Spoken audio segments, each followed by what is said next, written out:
আসসালামু আলাইকুম রহমতুল্লাহ। আশা করি সকলে ভালো আছেন। আজকে আমরা ইংলিশ ফুল কোর্সে 15তম ক্লাস নিয়ে এসেছি। 15তম ক্লাসে আমরা আলোচনা করব রাইট ফর্ম অফ ভার্বের সিকোয়েন্স অফ টেন্স টপিকটি। সিকোয়েন্স অফ টেন্স টপিকটিতে আলোচনা করা হবে হচ্ছে কিছু রুল নিয়ে, অর্থাৎ কোনো একটা যদি কনজাংশন বসে কোনো একটা দুইটা ক্লোজের মধ্যবর্তী, তখন তার আগের টেন্সটা কী হবে, তার পরবর্তী টেন্সটা কী হবে। তো আমরা যদি দেখি, যদি বাক্যে বিফোর থাকে, তাহলে বিফোরের পূর্বে ফিউচার পারফেক্ট টেন্স হয়। বিফোরের পূর্বে কি হয়? Future perfect. আর বিফোরের পরে হয় প্রেজেন্ট ইনডিফিনিট। বিফোরের পরে কি হয়? Present indefinite. অর্থাৎ যদি কোনো একটা বাক্যে বিফোর যদি কনজাংশন হিসেবে থাকে, বিফোরের পূর্বের ক্লোজটি হবে ফিউচার পারফেক্ট, বিফোরের পরে হবে প্রেজেন্ট ইনডিফিনিট। আবার যদি আফটার থাকে, আফটারের পরে হবে প্রেজেন্ট পারফেক্ট। আফটারের পরে হবে প্রেজেন্ট পারফেক্ট, আর আফটারের পূর্বে হবে ফিউচার ইনডিফিনিট। এটা আমরা খুব সহজভাবে মনে রাখতে পারি। বিফোর মানে কি? পূর্ব। বিফোর মানে পূর্ব, তার মানে বিফোরের পূর্বে থাকবে পারফেক্ট, আর আফটার মানে পরে, তাহলে আফটারের পরে থাকবে পারফেক্ট, প্রেজেন্ট পারফেক্ট। অর্থাৎ বিফোর মানে পূর্বে, তার মানে বিফোর যদি কোনো সেন্টেন্সে থাকে তাহলে তার পূর্বে হবে প্রেজেন্ট পারফেক্ট, আর আফটার মানে পরে, আফটারের পরে হবে প্রেজেন্ট পারফেক্ট। যদি আমরা একটা উদাহরণ দেখি, the train will have left before we reach the station. এখানে বিফোর কনজাংশনটি আছে, তাহলে বিফোরের পূর্বে আমাদের নেওয়া লাগবে কি? Future perfect. তাহলে দেখেন, the train will have left, এটা কিন্তু একটা ফিউচার পারফেক্ট। কীভাবে বুঝলাম? আমরা গত ক্লাসে আলোচনা করেছিলাম কোনো বাক্যে ভিতরি থাকলেই সেটা পারফেক্ট। লেফট হচ্ছে ভিতরি, এটা হচ্ছে তাহলে পারফেক্ট। আর শ্যাল উইল থাকলে সেটা ফিউচার, যেহেতু উইল আছে তাহলে এটা হচ্ছে ফিউচার, তার মানে ফিউচার পারফেক্ট হচ্ছে the train will have left. আর বিফোরের পরে কী হবে? আমরা বলেছি প্রেজেন্ট ইনডিফিনিট, তাহলে উই রিচ দ্য স্টেশন, যেহেতু V1 আছে, এটা কি? এটা হচ্ছে প্রেজেন্ট ইনডিফিনিট। তাহলে বিফোর যেহেতু কনজাংশন হিসেবে আছে, বিফোরের পূর্বে বসলো প্রেজেন্ট ফিউচার পারফেক্ট, আর বিফোরের পরে বসলো প্রেজেন্ট ইনডিফিনিট। এখন আমরা যদি আফটার দেখি, আমরা বলেছি আফটারের পরে প্রেজেন্ট পারফেক্ট হয়, তাহলে I shall go home after I have finished the work. After আছে, আফটার কনজাংশন হিসেবে কি আছে? আফটার আছে, তাহলে আমরা বলছি আফটার মানে পরে, আফটারের পরে হবে প্রেজেন্ট পারফেক্ট। এখানে I have finished the work, finished কি? V3, তাহলে V3 থাকলেই সেটা পারফেক্ট। আর হচ্ছে আমরা বলছিলাম ওয়াজ ওয়ার হ্যাড থাকলে সেটা পাস্ট, শ্যাল উইল থাকলে ফিউচার। এখানে ওয়াজ ওয়ার হ্যাডও নাই, শ্যাল উইলও নাই, তার মানে এটা ফিউচার না, এটা কি? হ্যাভ আছে, তার মানে এটা প্রেজেন্ট। আর যেহেতু V3 আছে, এটা পারফেক্ট, তাহলে এটা কি? Present perfect tense. তাহলে আমরা বলেছি আফটারের পরে কি হয়? প্রেজেন্ট পারফেক্ট, তার মানে আফটারের পরে প্রেজেন্ট পারফেক্ট আছে, আর আফটারের পূর্বে future indefinite. I shall go home, এখানে গো দেখেন V1, তার মানে এটা কি? ইনডিফিনিট। আর শ্যাল উইল যেহেতু আছে তাহলে এটা ফিউচার ইনডিফিনিট, তাহলে আফটারের পূর্বে প্রেজেন্ট ফিউচার ইনডিফিনিট। আপনারা যদি টেন্সের গত ক্লাসটা না দেখে থাকেন তাহলে গত ক্লাসটা করে আসবেন, তাহলে এই ক্লাসটা বুঝতে অনেক বেশি সহজ হবে। তার মানে আমরা দুইটা রুল শেষ করলাম। একটা হচ্ছে বিফোরের পূর্বে হয় ফিউচার পারফেক্ট, বিফোরের পরে হয় প্রেজেন্ট ইনডিফিনিট। আফটারের পরে হয় প্রেজেন্ট পারফেক্ট, আফটারের পূর্বে হয় ফিউচার ইনডিফিনিট। এরপর আমরা যদি উইশ দেখি, যদি বাক্যে উইশ থাকে, বাক্যে যদি উইশ থাকে এবং সেটা দ্বারা যদি অবাস্তব বা কল্পিত কিছু বোঝায়, তাহলে উইশের পরে হচ্ছে পাস্ট ইনডিফিনিট টেন্স হবে। উইশের পরে কি হবে? পাস্ট ইনডিফিনিট টেন্স হবে। তাহলে আমরা যদি দেখি, I wish I could fly in the sky, এখানে উইশটা হচ্ছে কি?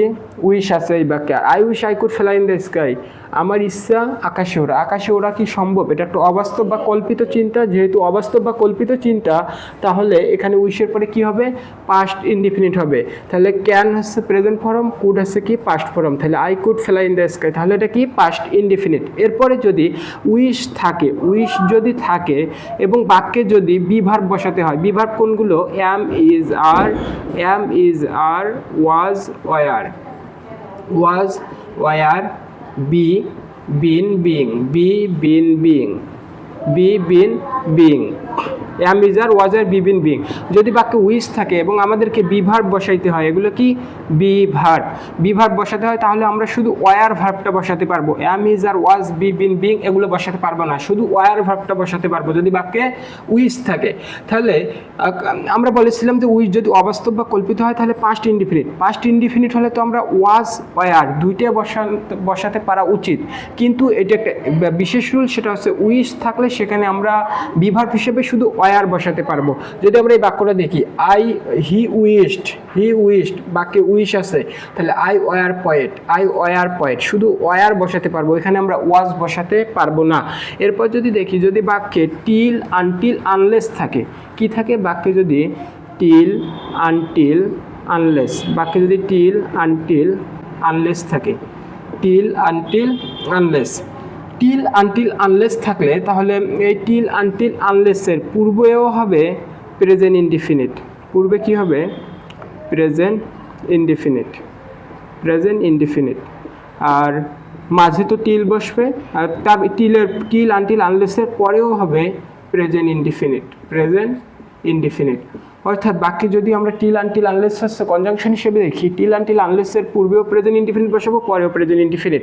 যদি একটা বাক্য দেখি, wait here until I call you, এখানে ওয়েট হেয়ার বাক্যটি নিঃসন্দেহে কি প্রেজেন্ট ইনডিফিনিট। আজকে আমরা বাক্যগুলো শনাক্ত করে দেখাচ্ছি না যে এটা কোন টেন্স, কারণ আমরা গত ক্লাস সেটা আলোচনা করেছি। আমরা আজকে জাস্ট রুলগুলো শিখতেছি। আপনারা যদি গত ক্লাস না দেখে থাকেন তাহলে গত ক্লাসটি অবশ্যই দেখবেন। Wait here until I call you, এখানে টিল আনটিল আনলেসের মধ্যে আনটিল আছে, যেহেতু আনটিল আছে তাহলে এর পূর্বে কি হবে? Present indefinite. তাহলে ওয়েট হেয়ার এটা কি? Present indefinite. I call you এটাও প্রেজেন্ট ইনডিফিনিট, তাহলে পরেও হবে প্রেজেন্ট ইনডিফিনিট। এই টিল আনটিল আনলেস থাকে এবং তার পূর্বে যদি পাস্ট ইনডিফিনিট থাকে, মাঝে যদি টিল আনটিল আনলেসের যে কোনো একটি থাকে, তাহলে পরেও হবে কি? পরেও হবে পাস্ট ইনডিফিনিট। টিল আনটিল আনলেসের পূর্বে যদি পাস্ট ইনডিফিনিট থাকে, পরেও পাস্ট ইনডিফিনিট হবে। যেমন we waited until the plane took off, এখানে টিল আনটিল আনলেসের মধ্যে আনটিল আছে, তাহলে আনটিলের পূর্বে উই ওয়েটেড হচ্ছে V2, তার মানে এটা হচ্ছে পাস্ট টেন্স। আনটিলের পূর্বে পাস্ট টেন্স আছে, তাহলে আনটিলের পরে কি হবে? আনটিলের পরেও পাস্ট টেন্স হবে, সেটা হচ্ছে দ্য প্লেন টুক অফ। টেকের V2 হচ্ছে টুক, টেকের V2 কি? টুক, তার মানে এটা হচ্ছে পাস্ট ইনডিফিনিট। তাহলে we waited until the plane took off, তাহলে আনটিলের পূর্বে পাস্ট ইনডিফিনিট আছে, আনটিলের পরেও পাস্ট ইনডিফিনিট হয়েছে। এরপর যদি বাক্যে অ্যাজ সুন অ্যাজ থাকে, অ্যাজ সুন অ্যাজ এবং অ্যাজ সুন অ্যাজের পূর্বে যদি পাস্ট ইনডিফিনিট থাকে, অ্যাজ সুন অ্যাজের পূর্বে যদি পাস্ট ইনডিফিনিট থাকে, তাহলে অ্যাজ সুন অ্যাজের পরেও হবে পাস্ট ইনডিফিনিট।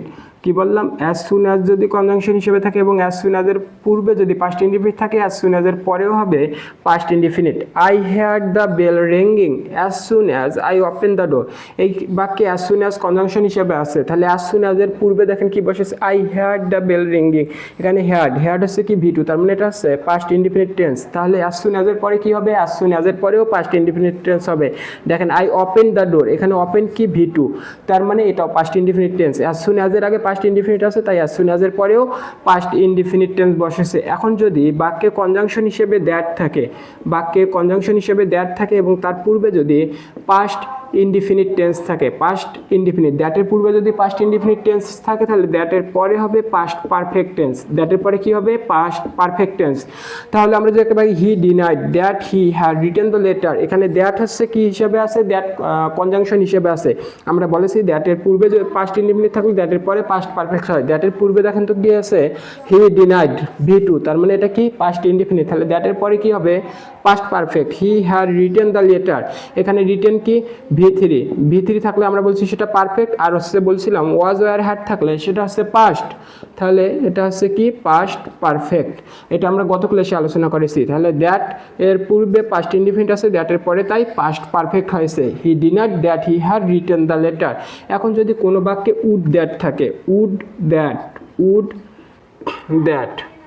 কোনো বাক্যে যদি কনজাংশন হিসেবে উড দ্যাট থাকে, তাহলে উড দ্যাটের পরে গঠনটা কী হবে? উড দ্যাটের পরে গঠনটা হবে সাবজেক্ট প্লাস কুড প্লাস ভার্বের বেস ফর্ম বা ভার্বের প্রেজেন্ট ফর্ম প্লাস আদার্স, মানে বাকি অংশ। তাহলে আমরা দেখি এখানে উড দ্যাট কি কনজাংশন হিসেবে আছে বা সেন্টেন্সে উড দ্যাট আছে। তাহলে এরপরে আমরা বলেছিলাম উড দ্যাটের পরে সাবজেক্ট হবে, উড দ্যাটের পরে যে সাবজেক্ট আই, তারপরে হবে কুড, আই কুড, এবং বলেছিলাম কুডের পরে ভার্বের বেস ফর্ম, এই যে ভার্বের বেস ফর্ম গো, তারপর হচ্ছে আদার্স, যা কিছু আছে বাকি অংশ, এই যে এটা বাকি অংশ দেয়ার। তাহলে উড দ্যাট যেহেতু আছে তারপরে হবে সাবজেক্ট, তারপরে হচ্ছে কুড, তারপরে ভার্বের বেস ফর্ম, তারপর আদার্স। এরপরে যদি কনজাংশন হিসেবে বাক্যে লেস্ট থাকে, বাক্যে লেস থাকলে সাবজেক্ট প্লাস শুড প্লাস বাকি অংশ, সাবজেক্ট প্লাস শুড প্লাস বাকি অংশ। অর্থাৎ যদি বাক্যে লেস্ট থাকে, লেস্ট কিন্তু মানে হচ্ছে নতুবান, লেস্ট থাকলে সাবজেক্ট প্লাস শুড অবশ্যই বসাতে হবে। আমরা যদি এখানে একটা বাক্য দেখি walk fast lest you should miss the train, এখানে ওয়াক ফাস্ট আছে অর্থাৎ লেস্ট আছে, যেহেতু লেস্ট আছে তাহলে লেস্টের পরে কি বসবে, সাবজেক্ট বসবে, সাবজেক্টের পর কি বসবে, শুড বসবে।